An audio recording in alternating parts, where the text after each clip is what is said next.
Subscribe कीजिए shine short and channel को और बेल आइकन को दबाइए लेटेस्ट वीडियो सबसे पहले देखने के लिए। बिस्मिल्लाहिर्रहमानिर्रहीम। अस्सलाम वालेकुम dear students, this is Sajjad Malik, your English teacher. As per promise बेटा, जैसा कि आपसे प्रॉमिस था कि जब मैंने इसकी सब काइंड्स बताई तो फिर साथ ये भी बताया कि अब हर काइंड को सेपरेटली डिस्कस किया जाएगा और यहाँ से आपका ट्रांसलेशन का पोर्शन भी शुरू होता है। आज हम बेटा यहाँ पर लिंकिंग वर्ब से आगाज कर रहे हैं। लिंकिंग वर्ब देखिए बेटा, इन फैक्ट ये लिंकिंग वर्ब यानी बी से, ये अंग्रेजी की अलिफ बे पे है, ये ए बी सी है। जब हम इसका शुरू करते हैं काम अंग्रेजी का तो हमें बी से शुरू करते हैं, यानी ये अलिफ बे पे है। अब बिल्कुल बुनियादी सतह से आपने चीजों को समझना है। अब बी टू जब किसी वर्ड के साथ आता है ना तो इसका मतलब ये होता है कि ये एक फेल है, राइट? ये बताता है कि ये एक वर्ब है। बी का उर्दू में मतलब है होना। अब होना प्रेजेंट में भी होता है, पास्ट में भी होता है और फ्यूचर में भी होता है। अच्छा, अगर बी को हम पार्ट्स ऑफ स्पीच में देखें तो ये कौन सा वर्ड बनता है? तो ये एक वर्ब है। ये क्या है? वर्ब, यानी फेल है। आगे फेल की भी काफी सारी एग्जाम बता बैठा हूं मैं, तो ज़ाहिर आपके ज़हन में ये सवाल पैदा हो रहा होगा कि कौन सा फेल है। जी बिल्कुल, ये आपका राइट है और ये सवाल पैदा होना एक फितरी अमल है और आपके जरखेज दिमागों की अक्कासी करता है। तो अगर आगे जाके देखें तो ये एक स्ट्रॉन्ग, मेन या एक्शन वर्ब होता है। इसे स्ट्रॉन्ग वर्ब भी कहते हैं, मेन वर्ब भी कहते हैं या एक्शन वर्ब, कोई इसको नाम दे दें। अब आगे सवाल पैदा हुआ, स्ट्रॉन्ग वर्ब, मेन या एक्शन वर्ब क्या होते हैं?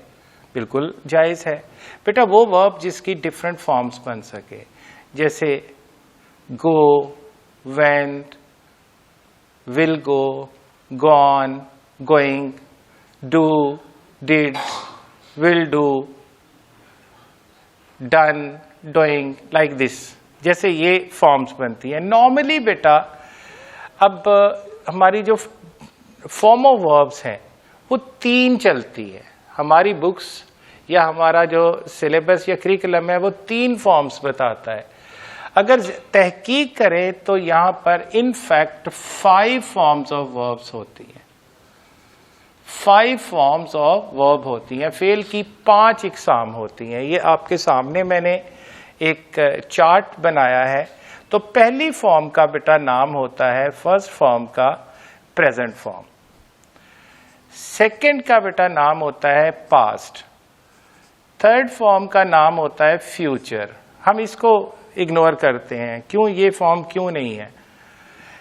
चौथी जो होती है वो पास्ट पार्टिसिपल होती है, जिसे हम थर्ड फॉर्म कहते हैं। इनफैक्ट वो पास्ट पार्टिसिपल फॉर्म है और वो फोर्थ है। और फिफ्थ बेटा इसकी प्रेजेंट पार्टिसिपल है, जब फर्स्ट फॉर्म के साथ आईएनजी लग जाए। जैसे बी के साथ आईएनजी लगा तो बीइंग हो गया, अगर डू के साथ आईएनजी लगे तो डूइंग हो गया, जैसे गो के साथ लगे तो गोइंग हो गया, लाइक दिस। तो अब ये देखें, इसकी 5 फॉर्म्स हैं, present, past, future, past participle और प्रेजेंट पार्टिसिपल। अगर बी की प्रेजेंट फॉर्म देखें तो वो है इज, एम, आर। इसकी पास्ट फॉर्म है वॉज और वर। इसकी फ्यूचर फॉर्म है शैल बी, विल बी। इसकी पास्ट पार्टिसिपल फॉर्म है बिन और इसकी प्रेजेंट पार्टिसिपल फॉर्म है बीइंग। अब अगर ऐसे आप देखें तो एकदम से आपसे पूछा जाए इन्हें क्या कहेंगे, तो एक नेचुरल, एक प्रॉम्प्ट किस्म का जो रिएक्शन आएगा, आप कहेंगे ये हेल्पिंग वर्ब्स हैं। गलत नहीं है, गलत नहीं है, लेकिन जरा टॉपिक पे आइए कि हम टॉपिक क्या लेके चले हैं, लिंकिंग वर्ब। हम इन्हें एज हेल्पिंग वर्ब यहां नहीं ले रहे, बल्कि एज लिंकिंग वर्ब यूज कर रहे हैं।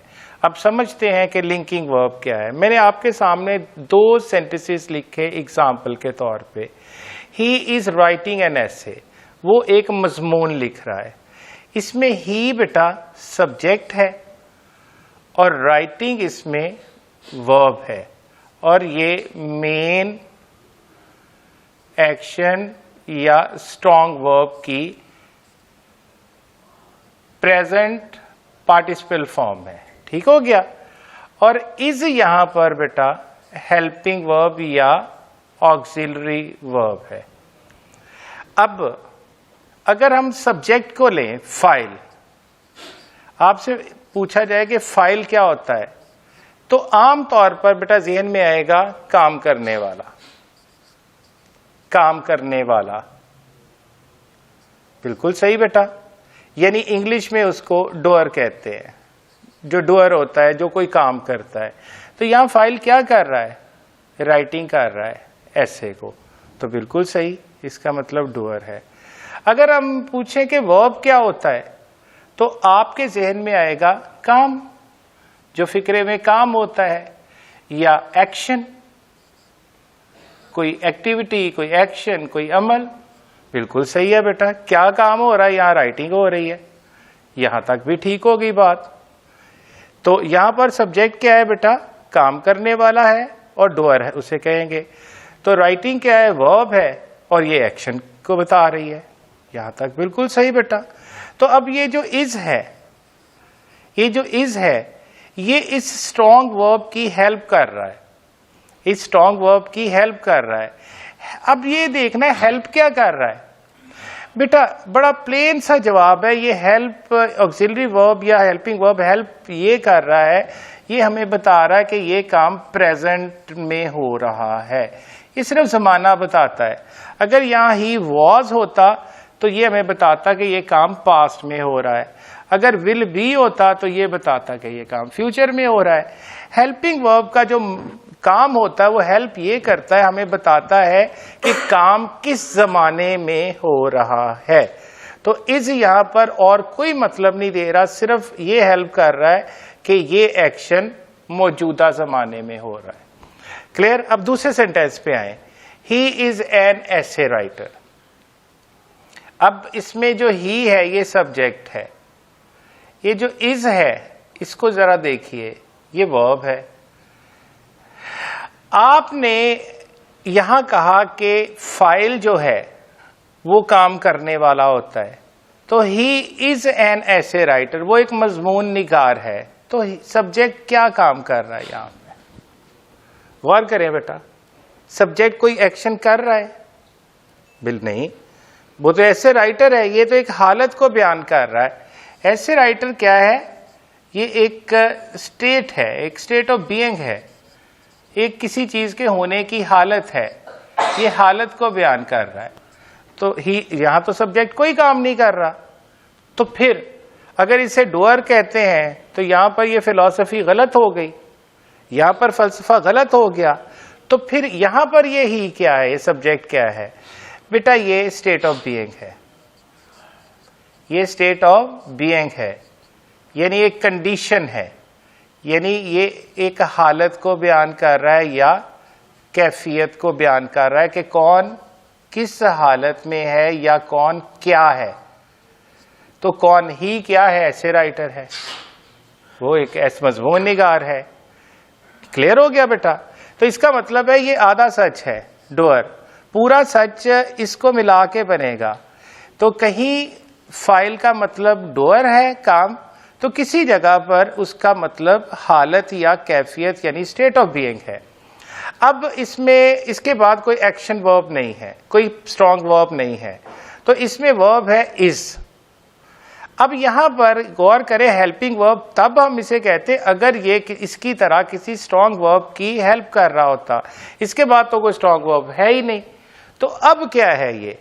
अब गौर करें, ये इज जो है, अगर इसका मतलब एक्शन है, इसका मतलब काम है, तो बताइए इज क्या काम कर रहा है? इज क्या कर रहा है? एक्शन तो कोई नहीं है इसमें। तो बेटा ये भी एक हालत को ही बयान कर रहा है, ये भी स्टेट ऑफ बीइंग को ही बयान कर रहा है। जिस तरह सब्जेक्ट एक हालत को, एक कैफियत को बयान कर रहा है, इसी तरह इज भी स्टेट ऑफ बीइंग को ही बयान कर रहा है यहाँ पे। अब इसके दो काम हैं। अब गौर करें, इज होता, एम, आर, वॉज, वर, कोई भी होता, विल बी, शैल बी, तो वो दो काम इसके होते। एक तो ये बता रहा है कि ये काम किस जमाने में हो रहा है, तो किस जमाने में हो रहा है बेटा काम?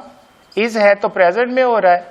एक किसने काम ये किया, इसका डुअल रोल है, दो काम है। और दूसरा काम इसने क्या किया, जरा गौर करें, दूसरा काम इसने ये किया, इसने सब्जेक्ट ही को, इस इज ने, ये जो रेस्ट ऑफ द सेंटेंस है, फिक्रे का जो बाकी हिस्सा है, इसके साथ इसको लिंक कर दिया। इस इज ने, इस ये जो वर्ब है, इसने फाइल को फिक्रे के बाकी हिस्से के साथ जोड़ दिया, मुत्तसिल कर दिया। तो अब इसका नाम हेल्पिंग वर्ब या ऑक्सिलरी वर्ब नहीं, बल्कि इसका नाम लिंकिंग वर्ब होगा।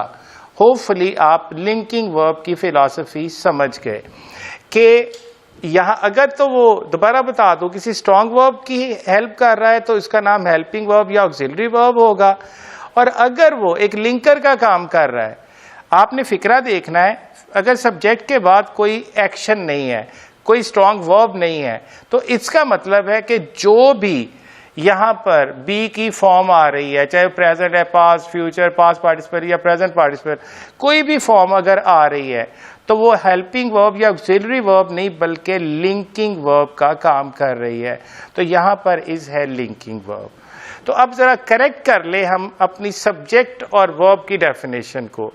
तो फिर बेटा अब सब्जेक्ट यानी फाइल की डेफिनेशन अगर हम कहें डोअर तो ये आधी है, अगर स्टेट ऑफ बीइंग कहें ये भी आधा सच है, तो पूरा सच ऐसे बनेगा, सच a word in a sentence, फिक्रे में एक ऐसा लफ्ज अबाउट विच, जिसके बारे में, समथिंग इज टोल्ड और असर्टेड, कुछ कहा या बताया जाता है, इज कॉल्ड अ सब्जेक्ट, उसे फाइल कहते हैं।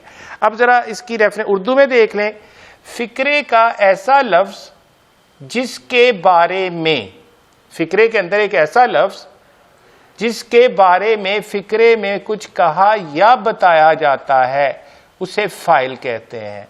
अब ये बेटा आपने डेफिनेशन नोट कर लेनी है कि फाइल डोअर नहीं होता, फाइल अकेला स्टेट ऑफ बीइंग भी नहीं होता, दोनों का इम्तजाज होता है, कहीं ये डोअर का रोल प्ले कर रहा है तो कहीं स्टेट ऑफ बीइंग का। तो इसलिए बेहतरीन जो डेफिनेशन है, एक ऐसा लफ्ज है जिसके बारे में फिक्रे में कोई इन्फॉर्मेशन दी जाती है, कुछ कहा या बताया जाता है। अगर फेल की डेफिनेशन पे आए तो वर्ब की भी अगर एज एन एक्शन लेंगे तो ये इनकम्प्लीट है, तो अगर कंडीशन शामिल करेंगे स्टेट ऑफ बीइंग तो तब बनेगी। अब देखें, a verb denotes an action, ये निशानदेही करता है एक किसी एक्शन की, एक्टिविटी की, या अब यहां पर या ये दूसरी हालत है, या किसी कंडीशन या और स्टेट ऑफ बीइंग को डिस्क्राइब करता है। यानी या तो ये डूअर एक्शन को डिस्क्राइब करता है, एक सेंटेंस में एक ही काम करेगा, तो या फिर किसी हालत यानी स्टेट ऑफ बीइंग को डिस्क्राइब करेगा। जैसा कि फिक्रा नंबर 1 में ये एक्शन को डिस्क्राइब कर रहा है और फिक्रा नंबर 2 के अंदर ये स्टेट ऑफ बीइंग को डिस्क्राइब कर रहा है। अब इसकी फर्दर एग्जांपल्स के ऊपर जाते हैं बेटा। अब मैंने एक एग्जांपल यहां पर ली, वो एक ईमानदार लड़का है। अब वो के बाद कोई एक्शन वर्ब नहीं आया, तो इसका मतलब है जो भी यहां पर वर्ब आएगा वो लिंकिंग वर्ब ठहरेगा। वो क्या होगा? Linking verb, no helping, no auxiliary verb. तो वो एक ईमानदार लड़का है, ये इसका इंफॉर्मेटिव मुस्बत फिक्रा लिया, he is an honest boy, he is an honest boy. अब उसका नेगेटिव मैंने लिया, वो एक ईमानदार लड़का नहीं है, he is not an honest boy. अब मैंने इसका इंट्रोगेटिव सवालिया फिक्रा लिया, क्या वो एक ईमानदार लड़का है, is he an honest boy, and never forget to place the sign of interrogation at the end of interrogative sentences। सवालिया फिक्रों के आखिर में अगर आप साइन ऑफ इंट्रोगेशन देना भूल गए तो आपका सेंटेंस कंप्लीटली गलत हो जाएगा। अब एक सवालिया मनफी की एग्जांपल ली, यहां पर देखें मैंने ये सवालिया की है, तो ये आगे जाके सवालिया मनफी की 2 एग्जांपल्स ली, 1 और 2। क्या वो एक ईमानदार लड़का नहीं है? आप लिंकिंग वर्ब लेके आएंगे, फिर सब्जेक्ट लगाएंगे, फिर not. Is he not an honest boy, और ये साइन ऑफ इंटरोगेशन। अब एक और मैंने फिक्रा लिया, क्या अमजद एक ईमानदार लड़का नहीं है? अब जरा देखिएगा, पहले मैंने लिंकिंग वर्ब लिया, फिर नॉट, और फिर सब्जेक्ट को लेके आया। Is not Amjad N honest boy. अब जरा इसको समझिएगा कि ये दो तरह से क्यों किया। बेटा अगर फिक्रे में कोई प्रोनाउन आ गया, फाइल के तौर पे अगर आपके सवालिया मनफी फिक्रा बनाने जा रहे हैं और फाइल के तौर पे अगर कोई प्रोनाउन आ गया, I, we, you, they, he, she, it, तो आपका नॉट जो है वो सब्जेक्ट के बाद लगेगा। और अगर कोई नाउन आ गया, किसी शख्स, जगह, चीज, मुकाम या आइडिया का नाम, जैसे कि अमजद एक नाउन है, तो सवालिया मनफी में फिर नॉट जो है वो सब्जेक्ट से पहले लगेगा। अच्छा, अब इंट्रोगेटिव प्रोनाउन WH फैमिली वाला अगर हमने आ जाता है साथ, तो वो कैसे करेंगे? वो एक ईमानदार लड़का कैसे है, बताएं जी, वो कैसे है कि ईमानदार लड़का? तो फिर आप क्या करेंगे? पहले इंट्रोगेटिव प्रोनाउन देंगे, फिर लिंकिंग वर्ब देंगे, फिर सब्जेक्ट देंगे। पहले इंट्रोगेटिव प्रोनाउन, फिर जो भी लिंकिंग वर्ब है प्रेजेंट में, पास या फ्यूचर का, फिर आप सब्जेक्ट देंगे। How excuse me, how is he an honest boy? How is he an honest boy? Why is he an honest boy? कोई भी, अब जो भी इंट्रोगेटिव प्रोनाउन लगाएंगे फार्मूला यही रहेगा। आगे एक और इंट्रोगेटिव प्रोनाउन की एग्जांपल है, वो एक ईमानदार लड़का क्यों नहीं है। ये सवालिया मनफी के साथ ले लिया, और अब क्यों के साथ आया? बस वही, पहले इंट्रोगेटिव प्रोनाउन, फिर लिंकिंग वर्ब, फिर subject. Why is he not an honest boy? Hopefully आप इसको बेहतरीन अंदाज में समझ गए होंगे। अच्छा, आगे जाने से पहले बेटा मैं अगर सपोज मैं इसको कहता हूं कि वो एक ईमानदार लड़का था, तो फिर क्या करेंगे आप? फिर यहां पर वॉज आ जाएगा। He was an honest boy. वो एक ईमानदार लड़का नहीं था, सपोज ऐसे आ गया, तो he was not an honest boy. क्या वो एक ईमानदार लड़का था? अब क्या करेंगे बेटा? लिंकिंग वर्ब वॉज लगा देंगे। Was he an honest boy? क्या वो एक ईमानदार लड़का नहीं था? तो अब आ जाएगा ऐसे, was he not an honest boy? क्या अमजद एक ईमानदार लड़का नहीं था? अब सवालिया मनफी में नाउन आया है, तो अब वॉज कर देंगे। Was not Amjad N honest boy? वो एक ईमानदार लड़का कैसे था? कैसे था? तो यहां पर इसकी जगह वॉज आ जाएगा। How was he an honest boy? वो एक ईमानदार लड़का क्यों नहीं था? तो क्या होगा बेटा? Why was he not an honest boy?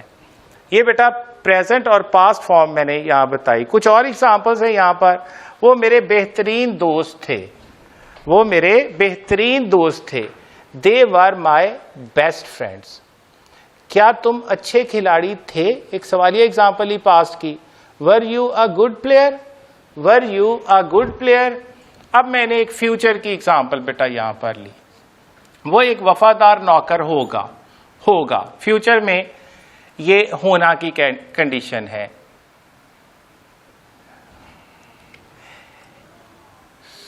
Sorry बेटा, he will be a loyal या faithful servant. He will be a loyal, कोई एक इसमें से यूज कर सकते हैं, लॉयल कर लें या faithful. He will be a loyal या फेथफुल सर्वेंट। अच्छा, इसका नेगेटिव बनाना, वो एक वफादार नौकर नहीं होगा। He will not be. अब एक लिंकिंग वर्ब पहले और एक लिंकिंग वर्ब नॉट के बाद आएगा। He will not be a loyal servant. अब इसका सवालिया बनाना है। अब सवालिया के लिए आएगा, क्या वो एक वफादार नौकर होगा? Will he be a faithful servant? अब देखें, ये सब्जेक्ट है, एक लिंकिंग वर्ब आपने सब्जेक्ट से पहले लगाया और दूसरा लिंकिंग वर्ब सवालिया में आपने सब्जेक्ट के बाद लगाया, और आखिर में साइन ऑफ इंट्रोगेशन। आगे यहाँ पर एग्जाम्पल देखें सवालिया मनफी की। क्या वो एक वफादार नौकर नहीं होगा? उसी तरह से बेटा देखें, पहले आप एक लिंकिंग वर्ब, फिर सब्जेक्ट, फिर आपने नॉट लगाया और ये एडवर्ब ऑफ निगेशन, और बी ये दूसरा जो हेल्पिंग वर्ब है ये सब्जेक्ट और नॉट के बाद आएगा। Will he not be a faithful servant, सवालिया निशान। अब ये तो हो गया प्रोनाउन के साथ। उसी तरह मैंने नाउन के साथ सवालिया मनफी की एग्जांपल ली। क्या अकबर एक वफादार नौकर नहीं होगा? तो पहले लिंकिंग वर्ब फिर नॉट, चूंकि अब नाउन आ गया है तो नॉट जो है वो सब्जेक्ट से पहले और फिर ये दूसरा हेल्पिंग वर्ब सब्जेक्ट के बाद देंगे।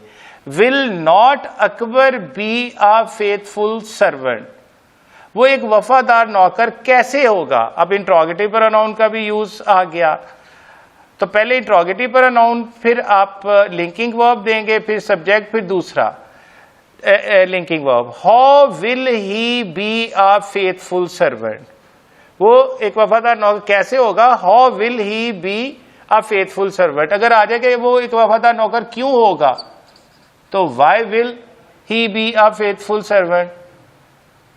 कब होगा? व्हेन आ जाएगा। जो भी इंट्रोगेटिव प्रोनाउन होगा वो पहले, फिर उसके बाद हेल्पिंग वर्ब, फिर सब्जेक्ट, फिर अगर दूसरा है तो बाद में, और बाकी रिमेनिंग पोर्शन, और साइन ऑफ इंट्रोगेशन आप नहीं भूलेंगे। इसका लास्ट पोर्शन है बेटा, अगर आपके फिक्रे में किसी सूरत मौसम या वक्त का जिक्र आ गया, अगर आपके सेंटेंस में किसी भी सूरत मौसम या वक्त का जिक्र आ गया, तो आपका सेंटेंस इम्पर्सनल प्रोनाउन इट से शुरू होगा। अगर सेंटेंस प्रेजेंट में है तो लिंकिंग वर्ब इज आएगा, अगर पास्ट में है तो लिंकिंग वर्ब वॉज आएगा, और अगर फ्यूचर में है तो लिंकिंग वर्ब विल भी आएगा। एक एग्जांपल यहां, आज गर्मी है, प्रेजेंट है, इट इज हॉट टुडे। कल मौसम अबर आलूद था, यानी बादल छाए हुए थे, बादल छाए हुए थे, अबर आलूद था, पास में चला गया, इट वॉज क्लाउडी यस्टरडे। अब 11 बजे का वक्त है, घड़ी का टाइम आ गया, इट इज 11 o'clock नाउ। ये ओ ब्लॉक लिखना है और इसके ऊपर अपॉस्ट्रोफी दे रही है, ये हमेशा ब्लॉक लिखती है अगर अकेला ओ आए तो। It is 11 o'clock now. आज जुमेरात का दिन है। अब देखिए वक्त के लिए हमने इट यहां पे लगाया, यहां मौसम के लिए इट लगाया, यहां पर भी। आज जुमेरात का दिन है, अब दिन नहीं लिखेंगे, उसकी जगह इट आएगा। It is Thursday today, it is Thursday today. ये अप्रैल का महीना है, अब महीना नहीं हम लिखेंगे, उसका प्रोनाउन इट आएगा, इट इज अप्रैल। ये साल 2021 है, अब साल नहीं लिखेंगे हम, इट इज 2021। होपफुली बेटा आप बड़े वाज़े अंदाज में इसको समझ के होंगे। मज़ीद जब आपको एक्सरसाइज दी जाएगी जो आप खुद इसको सॉल्व करेंगे तो आप इसके ऊपर काफ़ी महारत हासिल कर लेंगे। किसी भी किस्म की अगर प्रॉब्लम है, कोई सवाल है, तो कमेंट्स में भी पूछ सकते हैं और अपने क्लास टीचर से भी पूछ सकते हैं, वो मुझसे कॉल करके आपका जवाब आपको पहुंचा देगा। इंशाअल्लाह मिलते हैं नेक्स्ट लेक्चर में, तब तक के लिए इजाज़त चाहता हूँ। अल्लाह हाफिज़।